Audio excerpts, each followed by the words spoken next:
Hello, Narnach here. Welcome back to a Grim at Dawn. We are accidentally playing a hardcore soldier and we are wrapping up in the Arkovian foothills. Currently we have just a little bit left to explore. There's a path that goes up here and winds back down, and after that we're gonna go through the gate over here. And now we have cleared the entirety of this area. So now I want to do a reasonable proper job of just doing a full clear of most of the areas. And my memory is currently a bit foggy on whether there is a shrine here or not. So I'm just gonna clear things. And then whether there is a shrine or not doesn't matter. Now, I don't know, you can look it up online. There's different places where you can find charts and lists of where all the shrines are. Now those are useful for reference afterwards. Not while playing. No, I just do a full clear. In case of when in doubt, just do a full clear. That's you can never go wrong with that in this game. Okay, stop throwing Molotov cocktails at me, or black water cocktails. That skill's not ready. Yes, well, it's kind of a bit too warm a welcome. On the other hand, we can't reciprocate. Came from there. Check that here. So from the looks of it, there are just a bunch of bandits here. Nothing truly special going on, but no, it is nice to just kill some bandits.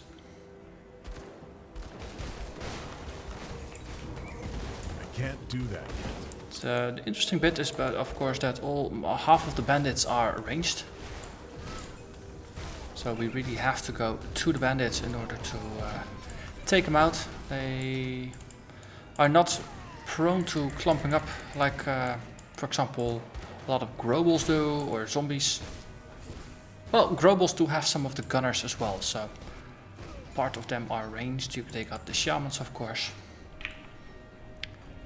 The healing aspect is a bit less with the cowboys. I think there's cultists, but I don't think there are priests. So there's that. Okay. And it's interesting that if you are semi-surrounded, if you use your blade arc, you will still hit them. So why? You are looking really awkward. Almost like he was stabbing himself through the belly with his sword. Destroy the barricade. Right. And Quaid wants to have a chat with us. We can do that, but I don't think there's going to be too much of a rush. So we'll just do that when it naturally occurs to us. Okay, and you. And a wind raptor, 2 levels above us. Just saying hello.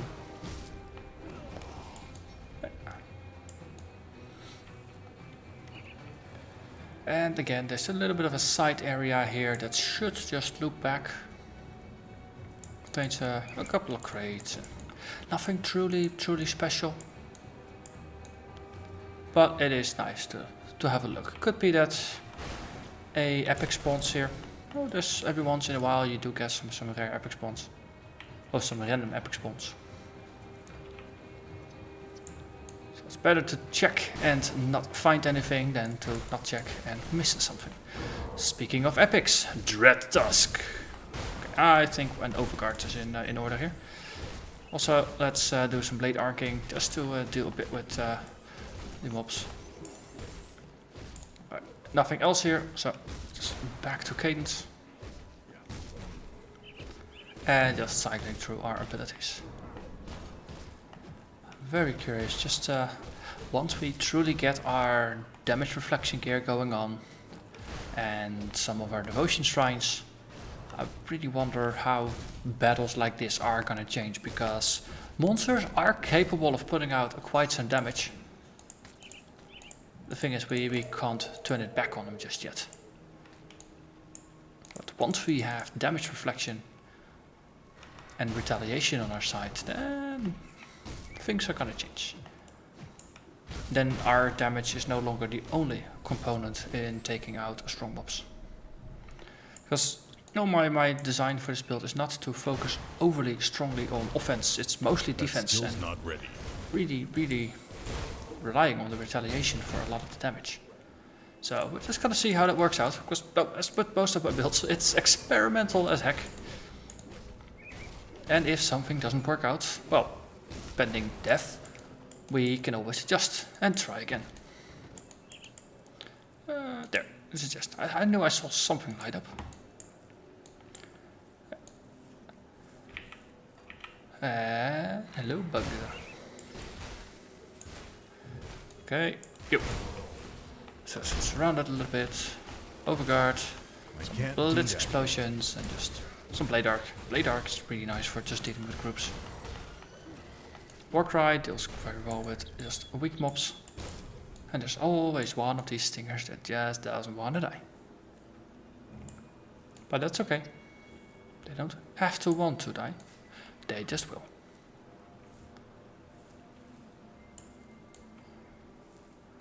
Okay, there's a cave here. Always enjoy the cave fights. Getting some of the royal jelly. Do that yet. The next rover camp will give us a quest to actually look for some royal jelly. So if we have it, that means we don't have to backtrack for it, which is good. And we gained a level. So let's spend our skill points. So last time we put one more point into the last points over here. So now I just put 2 towards advancement. We are getting close to 50, so I might as well just push it a little bit until we get to the next tier with abilities.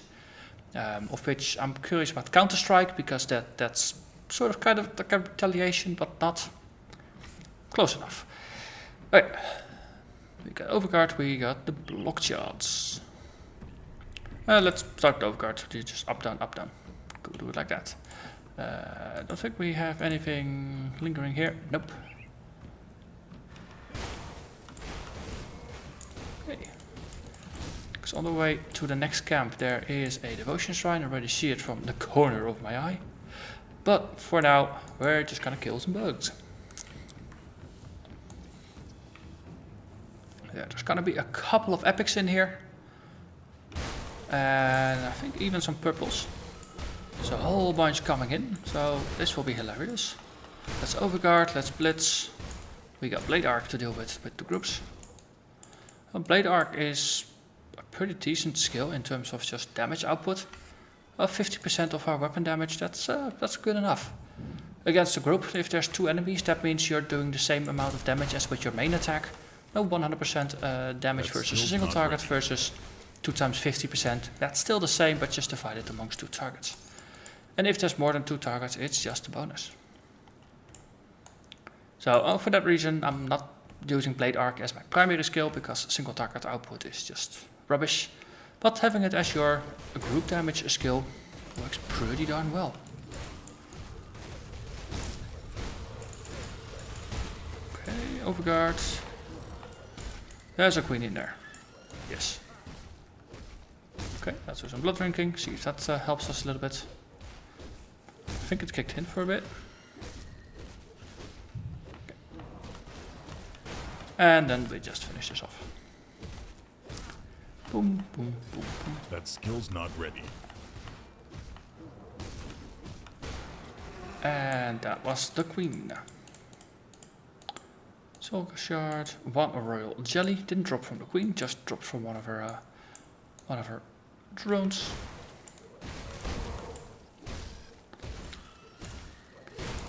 Okay, shout really loud, and then we murder some more.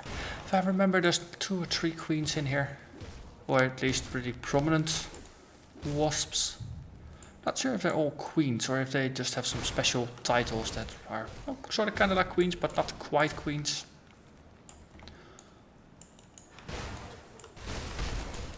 Let's see, you are the Grand Queen. So it's not just a queen or the queen, this is the Grand Queen.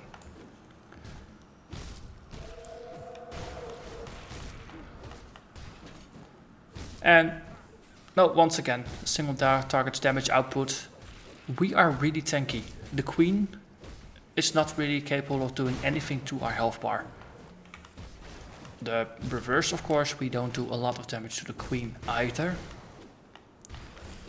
But, no, we are patient. We have flasks, so we can do this. But, yeah, no, I stand by my point. We do need to gear up a little bit. And just increase our damage output, preferably via reflection, but getting a better weapon, not gonna object to that either. Question is, I just need to find it. It's pretty difficult to find better gear most of the time. Okay. We leave no rock unturned. And there. I think there's just gonna be 2 queens here today. Okay. I think I saw something shine. Where was it? There. Another rock. It has been marked. Let's see, how are we? Yeah, okay, we're pretty decent in terms of gear drop. So there's a rock there, so let's not go there. Ooh, wasp nest. That hit some gear. This one is shiny. Some iron bits. Sweet, sweet, sweet. Okay. So how many royal jellies did we find? I think it was 2. 4. I'm glad to have miscounted, since I think we needed 3 for the quest.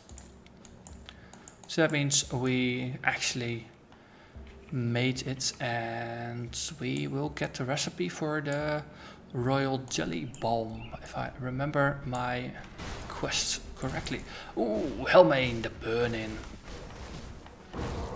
Okay, that calls for Overguard. That guy just hurts quite a bit. Okay, still being surrounded, might as well just keep blade arcing here. And most of them are gone. So 1-1, back to standard attacks.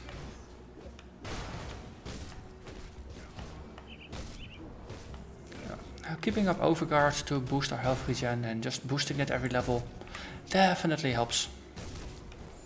This one went down a lot quicker than the others. And some bristly fur. Ruined Shrine. What do you want? You want a frozen heart. Okay. Don't have it on me, but I believe we might possess one. So let's go back to town, pick our pockets. Also, there is a corpse here. We're off the map. But nothing truly rewarding. Right. Back to town.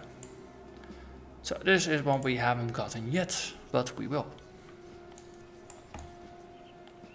Okay, so merchant first. Let's reevaluate what we got, and then we just pick up the crafting stuff. So same amount of armor, just some physique, but we lose the damage output and some bleeding retaliation, so I don't want it.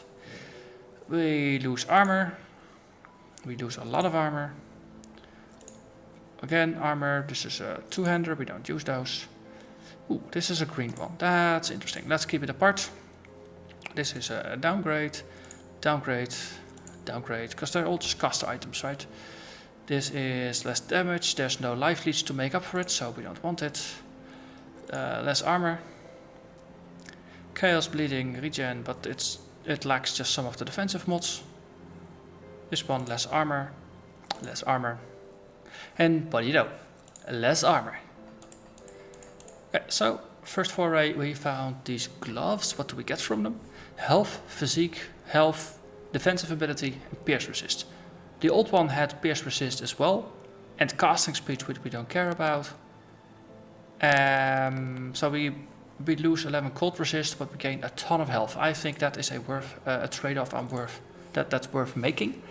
The old gear also has bristly fur, which gives us some health, and here we just get it back in flat health and a percentage. So only upsides, and we lose a little bit of gold, which is easy to replace. So we have 2952 life, becomes 3100.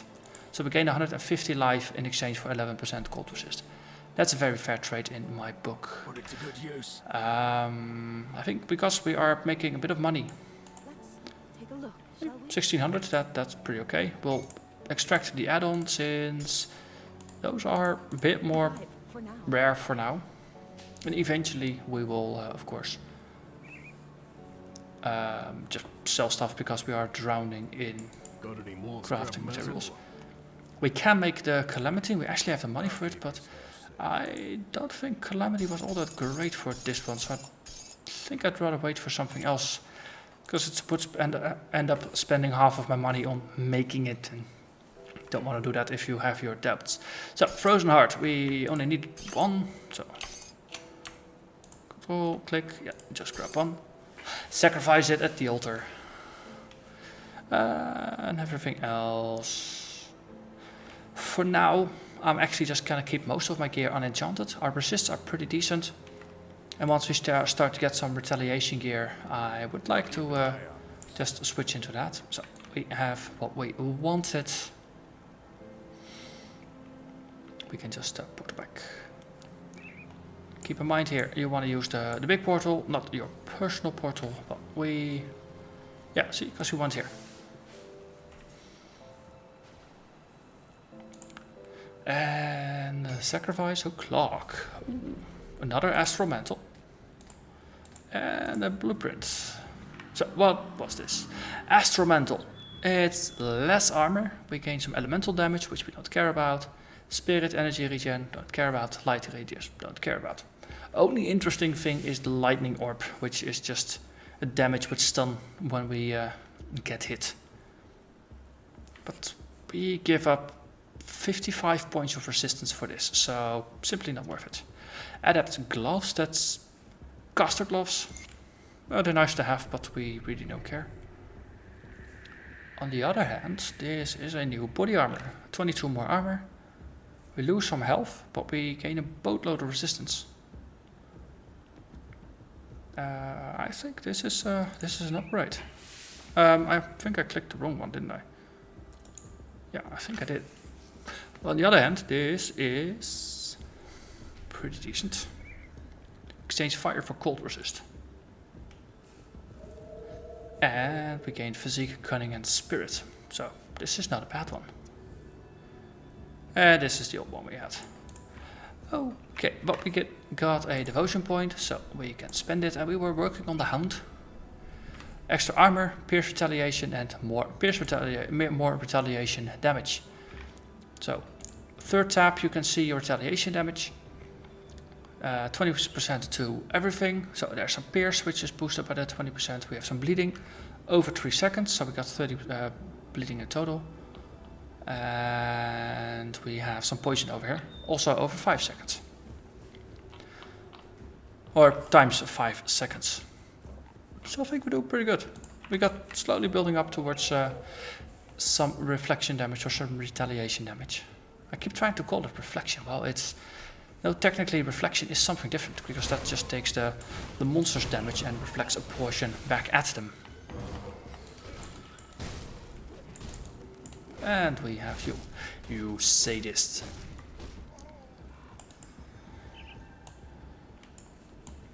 On the other hand, being surrounded by that many wasps, I'm not entirely sure if it shouldn't have been a masochist rather than a sadist. Wait, we unlocked another portal and a new camp. Hello Keep your weapons there. where I can see them. Hello, Mornay sent me. We have a deal. We're gonna kill some forges. Yes, he wanted us to kill forges for them. We have a wounded person here. I will end the beast's life. The beast in question is, of course, the troll. Come see what's left of my wares. Okay, we can just sell our old gear, and astral mantle, I think we'll just put it in my stash. Oh, we are really close to leveling up. Cool. See you around. Right, let's see. So far we've gone up, we killed everything, cleared everything. Let's head east and then... Actually, yeah, a little bit. So in my mind, New Harbor is basically where you wanna... The quest in New Harbor, you wanna go back here once you are done with the entire Crawley arc. Because there are only choices I personally didn't like if you try to accept a quest from the villagers right now. You have to make a choice between the lesser of two evils. And it always sits uneasy with me. But if you wait, and if you... wonder if we can go through here or something. Yeah. Interesting. No. I was wondering, maybe there's like a stuff you can do there. Okay. So, the situation is as follows. The bandits here are keeping their children hostage. So, people have to cooperate with the bandits, or yeah, the children are gonna get it, so to say.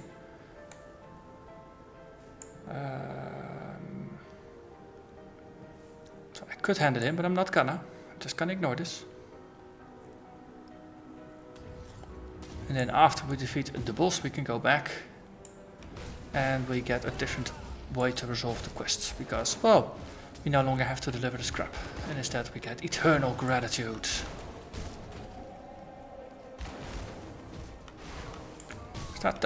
Nope, to me that's the bad thing. If you are helping the people who are just basically performing slave labor here under duress, under threat of their children being harmed. You're only helping to make their opponents stronger. Therefore, there's never going to be an end to the entire situation. As the hero, it feels like you shouldn't help. You shouldn't be helping the opponents get better or stronger. Just feels off. It's not heroic.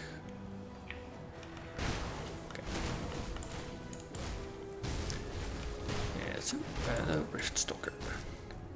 So there is a troll over here. Troll.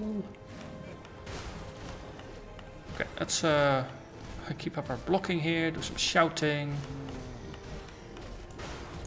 Okay. Good thing is we have a reasonable amount of armor. We have a pretty decent chance to block. So a lot of damage is just going to be mitigated. We have a defense field around us, so our defenses are going to be boosted. We actually have a bit of faster attacking going on here. Oh, Bloodwinker. Just see if you can inflict some extra damage. I can't do that yet. But I know that whole 36 points of physical damage reflection, it helps a little bit, but it's not gonna change the outcome of the battle. On the other hand, my health bar does keep going up at a pretty decent rate. And we gained some reputation. I think we got him to the next stage of reputation. Oh, and we had to talk with some people. I think we maybe will spend some time just handing in quests and things like that. Okay, so this is the new quest that we got before, because we gained friendly status with the rovers. You've got quite some people injured here. Anything I can do to help? Is this enough royal jelly? Ta-ta-ta-ta-ta-ta! Royal jelly ball, which is pretty nice stuff actually. For 450 seconds, plus 5 health regeneration, and all your health regen is boosted by 25%. And we got the recipe for the stuff. So that's really good. I gotta look it up. So, this is nice stuff. More useful than, say, vitality or chaos resistance reduction stuff. Useful stuff. There's some frost route. We'll see. So, let me get anything useful. Caster armor. Caster armor. Might as well do this at the sales point. Caster. Yep. A two-handed weapon. Low armor. Two-handed gun. And a weak ass shield. Answer is no, they don't have anything interesting. And yeah, return to Bernard at the rover camp in the Arkovian foothills, which was over there. Because we broke open the door so they can actually move on. They won't, of course, because, well, in the level design they are stuck in their place. But still. You've returned. Was your venture successful? Yes, the barricade is down. Very well done. And we get another bag, and I can definitely use more bags. My pleasure. So, as is my habit, I always try to keep my consumables and all my purple items, the quest and crafting items, always in the last bag. So it's just as far away as possible from the random loot drops. At this point we can stash. So, you got quite some stuff to do. And I think that's a nice point to call this an episode. We solved the Arkovian foothills and we unlocked the next waypoint. We are now in Old Arkovia. So with a bit of luck, next episode we're gonna do a whirlwind tour of the foothills. Just clean out all the bandits, blow up all the forges, get ourselves to the Cronley hideout cave waypoint thingamajig. And depending on how it goes, we might even go after Cronley or maybe postpone that till the episode after. For now, I'm simply going to thank you very much for watching and I'll see you again next time. Bye bye.